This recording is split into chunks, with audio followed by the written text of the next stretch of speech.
आध्यात्मिक र नैतिक मार्गमा सम्पूर्ण मित्रहरूलाई अभिवादन, जय मसीह, नमस्कार। प्रभु येशूसँग बोली फर्काइदिने अधिकार छ। प्रभु येशूसँग बोली फर्काइदिने अधिकार छ।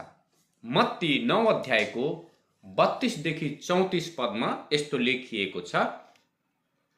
जब उहाँहरू निस्केर जाँदै हुनुहुन्थ्यो तब भूत लागेको एउटा गुङ्गो मानिस उहाँ कहाँ ल्याइयो। भूत निकालिएपछि त्यो गुङ्गो बोल्यो अनि इस्रायलमा कहिल्यै यस्तो देखिएन भन्दै भिड छक्क पर्यो। तर फरिसीहरू भन्न लागे, भूतहरूका मालिकद्वारा त्यसले भूत निकाल्दछ। मत्ती 9 अध्यायमा हामी हेर्दाखेरि येशूले पहिले मरेकी थितीलाई जीवन दिनुभयो, अन्धहरूलाई दृष्टि दिनुभयो र अब गुङ्गो मानिसलाई बोली दिनुहुन्छ, अर्थात् बोल्ने तुल्याइदिनुहुन्छ। जो कहिले बोलेको थिएन अब ऊ बोल्न सक्ने हुन्छ।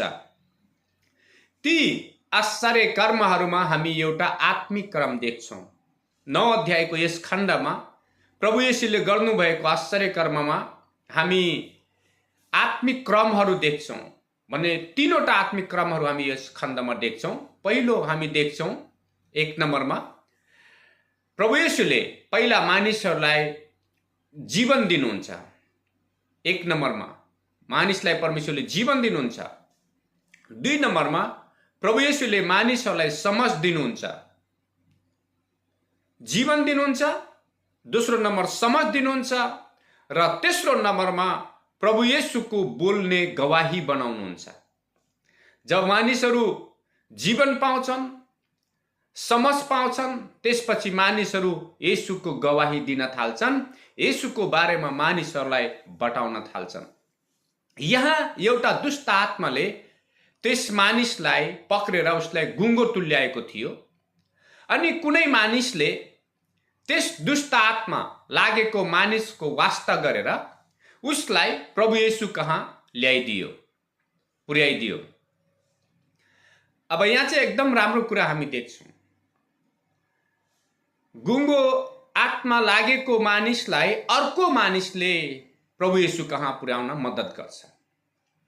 समाजमा मैले धेरै मानिसहरू देखेको छु, म आफ्नै जीवनमा भोगेको छु, देखेको छु कि मण्डलीमा प्रार्थना गर्दा मानिसहरू निको भएको देखेर छिमेकमा भएका मानिसहरू जसले ख्रिस्टलाई विश्वास गर्दैनन्, उनीहरू क्रिस्चियन होइनन्, र पनि जब उनीहरूले कुनै बिरामी मान्छेलाई देख्छन्, समस्यामा परेको मान्छेलाई देख्छन्, उनीहरूले भन्ने गर्छन्, तिमीहरू चर्चमा जाऊ अनि प्रार्थना गर्न लगाऊ, अनि तिमीहरू त्यहाँ चर्चमा गएर प्रार्थना गर्यौ भने तिमीहरू निको हुनेछौ। धेरै मानिसहरू यस्तो देखेको हुनुपर्छ। मैले त आफ्नो जीवनमा भोगेको छु र ती मानिसहरू आए र येशू ख्रिस्टमा निको भए, छुटकारा पाए। अब प्रभु येशूले यस्तो मानिसहरूलाई आशिष दिनुहुन्छ जो मानिसहरू प्रभु येशू कहाँ मानिसहरूलाई ल्याए र जो मानिसहरू अझै ल्याउने छन् प्रभु येशूमा। यो काम गर्ने मानिसहरूले प्रभुले आशिष दिनुहुन्छ। अब प्रभु येशूले त्यस मानिसबाट अर्थात् गुङ्गो आत्मा भएको मानिसबाट दुष्ट आत्मालाई निकाल्नुभयो अनि त्यो गुङ्गो मानिस बोल्यो। तब इजरायली जातिहरूले अघि कहिल्यै नदेखेको आश्चर्य कर्महरू देख्दैछ भनेर भिरका मानिसहरू छक्क परे। त्यहाँ देख्ने मानिसहरू सबै अचम्म माने त्यो काम देखेर। तर यो देखेर त्यहाँ फरिसीहरू थिए। फरिसीहरूले भने येशूले त दुष्ट आत्माहरूको शासकद्वारा दुष्ट आत्माहरू निकाल्छ। फरिसीहरूले के सोच्दैछन् भने येशूले दुष्ट आत्माको शासकलाई चलाएर दुष्ट आत्माहरू निकाल्दैछ। अनि प्रभु येशूले फरिसीहरूको कुरा सुनेर अनि उहाँले भन्नुहुन्छ, शैतानले शैतानको विरोध कसरी गर्न सक्छ, वा शैतानले शैतानलाई कसरी निकाल्न सक्छ, शैतानले शैतानको राज्यमा कसरी झगडा ल्याउने, त्यसमा त फुट हुन्छ। यदि शैतानले शैतानलाई निकाल्न थाल्यो भने त त्यहाँ त विवाद हुन्छ, फुट हुन्छ, तिनीहरूको बीचमा नै फुट हुन्छ। त्यसो भएको कारणले यसो भन्नुहुन्छ, यो हुन सक्दैन।